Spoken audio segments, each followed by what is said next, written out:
है। सामाजिक आंदोलन आ यहाँ एक चीज समझ लियो, यदि खुद सशक्त छी, परिवार सशक्त अछि, जाति सशक्त अछि, समुदाय सशक्त अछि तऽ चिंता नहीं अछि।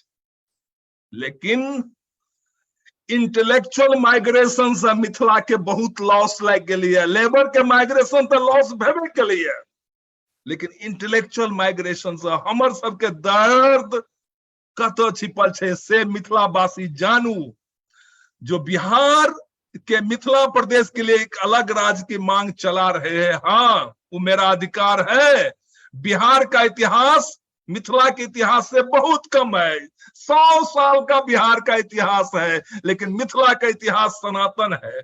लेकिन अब 29वां राज्य क्यों मिला, किस लिए मिला?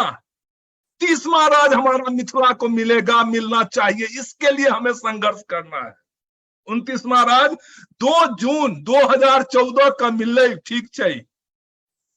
आंध्र राज्य अधिनियम पर अध्ययन करैत, राज्य पुनर्गठन अधिनियम पर अध्ययन करैत हमर सबके कमिटी जे के छथि कमिटी, केना छथि कमिटी, जेना तेलंगाना उत्तर प्रदेश में अहाँ देखियो सीमा, महाराष्ट्र छत्तीसगढ़ ई सब लागल छै सीमा, हमरा सबके सीमा में नेपाल, भूटान, बंगाल, झारखंड, उत्तर प्रदेश, बहुतो राज्य अछि, बहुत रिच अछि। है तो मगध भोजपुर सेहो होय, मिथिला मांग तो छै, मगध के जे मगध छी अहूँ बिहार से निकल के मगध मांगू।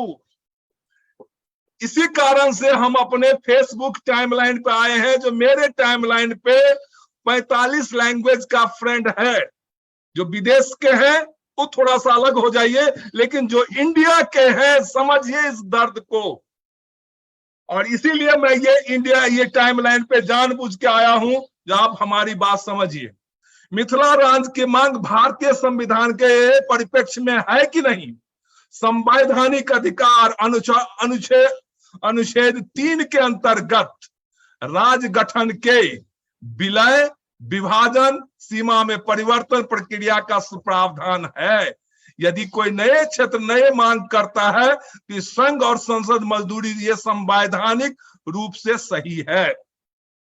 मिथिला राज्य मांगना संवैधानिक रूप से सही है हमारा। क्यों सही है? अब इस चीज को सोचिए, इसके प्रक्रिया में नए राज्य स्थापना के लिए संघ राज्य सरकार की जरूरी है, हम लेंगे। लेकिन अभी फिलहाल हम बिखरे हुए हैं, हम मैथिल सब बिखरे हुए हैं, हम सब छिड़ियाल छी।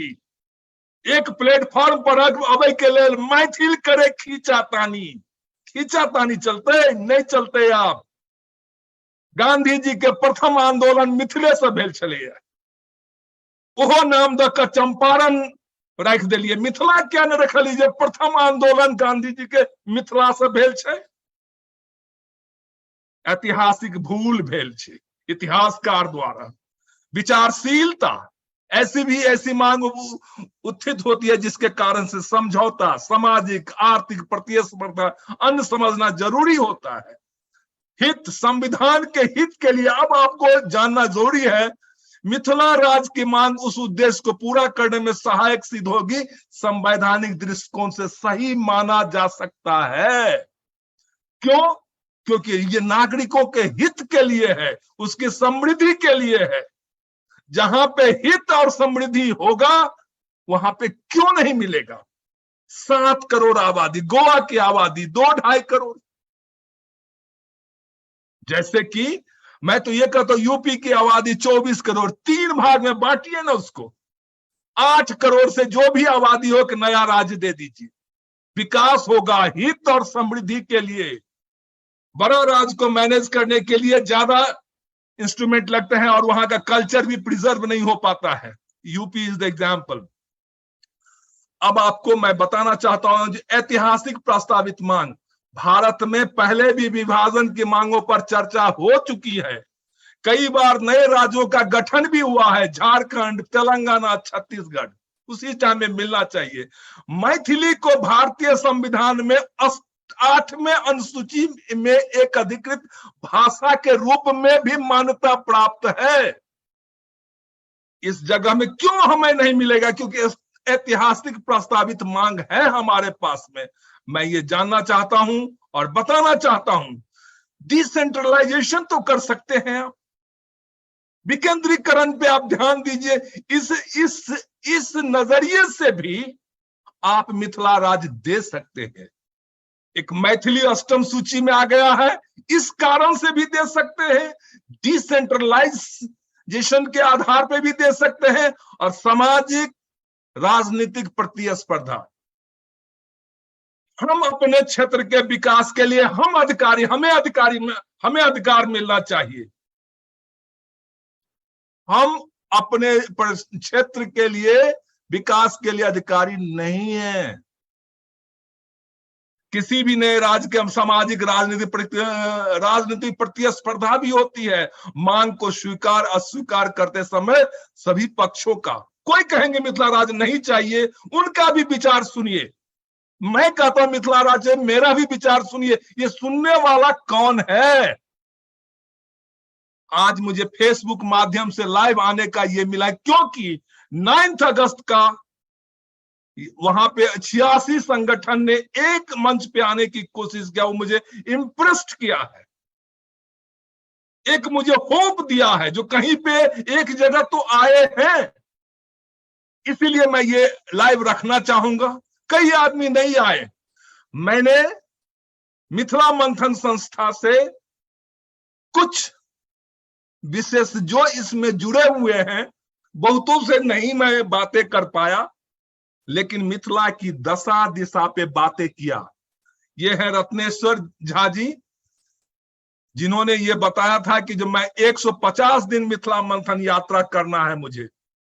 यात्रा क्या हुआ, कैसे हुआ, इन्होंने कमिटमेंट अपना दिया जो राज्य के लिए। और ये हर एक बार कोई न कोई एमएलए एमपी से खड़ा होते हैं, और मिथिला के लिए बड़ा जुझारू नेता है, लेकिन असंगठित हैं। लेकिन हमारे पास और भी है। ये है एकांत जी, हमारे लाइव शो में आए थे, जिन्होंने जंतर मंतर पे धरना दिया था आज से 10 साल पहले। उनसे भी हमने पूछा, और मैथिली प्रेमी आदमी छथि, एकांत नाम रखे छथि, राजीव झा इनका नाम छथि। इस बीच में हमने सोचा जो चलिए दरभंगा मधुबनी के अलावा भी जगह है पूर्णिया। डॉक्टर मोहम्मद मारूफ हुसैन जो भूतपूर्व क्षत्रिय अध्यक्ष रह चुके हैं, उनसे भी हमारी मंथन हुआ। अमित गांधी जी पूर्णिया के हैं, उनसे भी हमारी मंथन हुआ। सबके दिल में मिथिला है। मैंने एक क्वेश्चन सबों से पूछा, आप मिथिला के हैं, मिथिला कहां है, भौगोलिक कहां है? सबका जवाब एक ही है, जो मिथिला दिल में है, दिल में रहेगा। जैसे प्रवीण नारायण चौधरी जी ने एक बहुत अच्छा किताब लगा, प्राण हमर मिथिला, शान हमर मिथिला। ये डेडिकेशन होना जरूरी है। और ओई के लिए हमरा तकर बाद हम 4 मार्च का जूम पर जे सुगौली संध पर हम हरेक 4 मार्च जे मिथिला के विभाजन के समय है 1816 4 मार्च सब मिथिला 2 भाग भेल, नेपाल मिथिला, इंडिया मिथिला। नेपाल में जे छी जना छी बेटी रोटी के संबंध रहे, लेकिन हमर अखन इंडिया के मिथिला के लेल हम कुछ हम रिक्वेस्ट के लिए, जैमें रोहित यादव जी राष्ट्रीय उपाध्यक्ष सुच्चा मैथिल इहो अपन विचार रखलथि। मृत्युंजय ठाकुर जी जे मिथिला मंथन उपाध्यक्ष, डॉक्टर मारूफ हुसैन, जनप्रिय प्रवीण नारायण चौधरी पीएनसी हम कहे छन, doctor Waseem Raja lord Araria and Avinash Bhardwaj ओहि समय में मिथिला स्टूडेंट यूनियन के अध्यक्ष छला है। सबसे ई 5टा क्वेश्चन पूछलिए। इतिहास में मिथिला कत, भौगोलिक दृष्टि से मिथिला कत छे, सामाजिक सांस्कृतिक दृष्टि से मिथिला कहाँ, वर्तमान में मिथिला कहाँ, और भारत और नेपाल सरकार के दृष्टि से मिथिला की क्या मान्यता है। क्योंकि मिथिला राज्य तो लेना है, मेरे जिंदगी में ना हो, मेरा बच्चा संघर्ष करके लेगा, ये कंटिन्यू रहेगा। क्योंकि भारत देश को विकसित बनाना है तो मिथिला के बिना संभव नहीं है। ये प्रधानमंत्री जी सुन लीजिए, नीतीश कुमार जी सुन लीजिए, और मैं जो भी प्रधानमंत्री होइएगा। इतना ही नहीं, रोहित यादव जी, मैं अभी देखता हूं एक अच्छा काम कर रहे हैं, जो कि हमारे बीच में डॉक्टर धनाकर जी ने पद यात्रा किए हैं जन समर्थन के लिए बहुत पहले से। इस बीच में मैं रोहित यादव जी को देख रहा हूं जो गांव गांव मिथिला राज अभियान के लिए घूम रहे हैं। अच्छा कर रहे हो आप, बहुत ही अच्छा कर रहे हो। ऐसे ही आप घूमते रहिए, हम लोग भी साथ देंगे। मिथिला स्टूडेंट यूनियन भी अच्छा कर रहे हैं। मारूफ राजा जी, मारूफ हुसैन जी हमेशा मिथिला के प्रति समर्थक है। डॉक्टर वसीम राजा लॉर्ड बहुत ही अच्छा एक संघर्षशील विद्वान आदमी है, मिथिला के प्रति उनका बहुत योगदान है। शिवहर के हैं आलम जी, तनवीर आलम, बहुत योग्य हैं और कर्मठ हैं, राजनीतिक हैं। और मृत्युंजय ठाकुर जी सब जगह मिथिला की जहां पे बात हो तो मृत्युंजय ठाकुर जी हमेशा तैयार है। और हमारे जनप्रिय अभी प्रवीण नारायण चौधरी जी, जिनसे मैं काफी इंप्रेस्ड हूं, क्योंकि इनमें लीडर की क्षमता बहुत ज्यादा है, मैं देख रहा हूं संयोजन करने का, और राइटिंग बहुत अच्छा है इनका। ज्यादा मैं वाकिफ नहीं हूं, लेकिन राइटिंग में स्ट्रेंथ है इनका, और मिथिला राज के लिए कैटलिस्ट है, उत्प्रेरक है। इस बीच में मैंने ये भी देखा जो फिल्म इंडस्ट्री में भी क्या इनको चाहत है मिथिला के लिए। यस, राजीव जी से हमारी जान पहचान 30 साल से ऊपर से है। Mithila film star super star है मिथिला, जो गजराज नाम से जाने जाते हैं। काफी सारे सीरियल, काफी फिल्म सब किए हैं, और मैं शुभकामना व्यक्त करता हूं। उनकी चिंतन है मिथिला फिल्म इंडस्ट्री को लेकर के, मिथिला राज्य को लेकर के, और एक ऐसे सुपरस्टार जिसको मिथिला की भावना है, उनसे भी हमने बातें किया, और इनसे बहुत हमें उम्मीद है, और उस उम्मीद पे आगे जाएंगे। हमने विजय कुमार जी से बातें किया। विजय कुमार जी जो ड्रोन एक्सपर्ट हैं इंडिया के, उनका ये चिंतन था जो मिथिला राज्य में हम ड्रोन का कैसे उपयोग हम कर सकते हैं, हम खेती के लिए कैसे कर सकते हैं, हम ट्रांसपोर्टेशन के लिए कैसे कर सकते हैं। माने एक पॉजिटिव अप्रोच इनमें मैंने पाया, जो मिथिला राज्य के लिए ये भी कट्टर समर्थक है, जिसको मैं सम्मान करता हूं।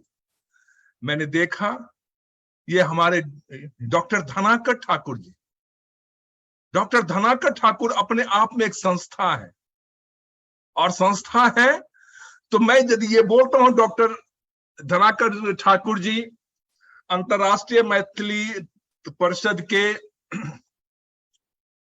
संस्थापक अध्यक्ष रहे हैं, और जो भी है एक अपने आप में एक संस्था है। मिथिला राज्य इनका एक कमिटमेंट है। इनके कुछ आइडियोलॉजी से मैं डिफरेंस रखता हूं, लेकिन ये मेरे लिए प्रेरणा स्रोत है। और मैं हमेशा ये चीज चाहूंगा जो डॉक्टर धनाकर ठाकुर जी टीम की तरह रहे, लेकिन ये आइसोलेट हो जाते हैं। एक टीम इनके कई इन्होंने किया हुआ है, लेकिन ये एक वाइब्रेशन होना जरूरी है।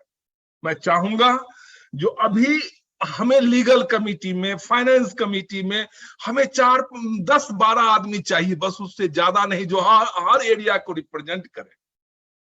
इनका मार्गदर्शन जरूरी है, और अभी हम लाइव बात करेंगे इनसे, और इनसे हम दिशा निर्देश लेंगे। मैंने बातें किया जो हमारे युवा स्टार, यंग स्टार, जो अनूप मैथिल जी से हमने इस बार 4 मार्च को बातें किया है, और 4 मार्च को जब हमने बातें किया है तो हमारे को ऐसा लगा, जो एक मिथिला स्टूडेंट यूनियन के संस्थापक भी है और मिथिला राज्य के समर्थक हमेशा से रहे हैं, ता उम्र रहेंगे, और उन्होंने अपना नाम भी रख लिया अनूप मैथिल। आप एक अच्छे युवा होनहार हैं, हमारी सपना को आप पूरा करने वाले हैं, लेकिन आप सतर्क भी रहना चाहिए, क्योंकि आप में जो जुझारू है वो जुझारू आंदोलन में डालना जरूरी है। हम बातें करेंगे, जब आपसे मिलेंगे फेस टू फेस, आपसे मुलाकात आज तक नहीं हुआ है, लेकिन आपसे जान पहचान 10-12 साल से तो है ही लगभग, और मैं ये चीज देखूंगा जो कैसे, और हमारे बीच में प्रवीण नारायण चौधरी जी, ये भी हमारे साथ लाइव में आए थे। आप लोग लाइव देख सकते हैं जो हमने किस विषय पे बातें किया, कैसे बातें किया, और बहुत दूर तक इनसे हमारे संपर्क हम रहते हैं। हैदराबाद आए थे, उनसे मुलाकात हुई, और मिथिला पे हमेशा चिंतन करते रहते हैं, हमेशा चिंतन करते रहते हैं। इन्होंने कमिटमेंट किया है तो जिस दिन मैं सुगौली धरना पे बैठूंगा ये आएंगे। मैं मिथिला नहीं आ रहा हूं, लेकिन आऊंगा तो मैं सुगौली में एक दिन का मैं वहां पे धरना पे बैठूंगा। जो मिथिला यहीं से डिटोरिएशन हुआ है, की पॉइंट है। मेरा सपना है जो 4 मार्च को यदि 7 करोड़ आदमी एक साथ उपवास कर ले तो वर्ल्ड रिकॉर्ड हो जाएगा। ये आंदोलन का अपने आप भूचाल ला देगा। 7 करोड़ को छोड़ दीजिए, 1 करोड़ भी उस दिन वेदना के रूप में भूख हड़ताल पे, भूख हड़ताल नहीं, उपवास, उपवास, मन में शांति रखेंगे तो मैं ऐसा जानता हूं मिथिला राज का बहुत बड़ा माइलस्टोन होगा। ये करेंगे। पीएनसी जी से हमारे बातें हुई है मिथिला में, चूंकि तो मैं आप लोगों को बता चुका हूं एक प्रवासी होने का दर्द बहुत है, लेकिन आऊंगा। रोजी रोटी अभी भगवान की कृपा से अभी बच्चे थोड़े समर्थ हो चुके हैं, और मैं अपना सारा जीवन मिथिला राज के लिए दूंगा।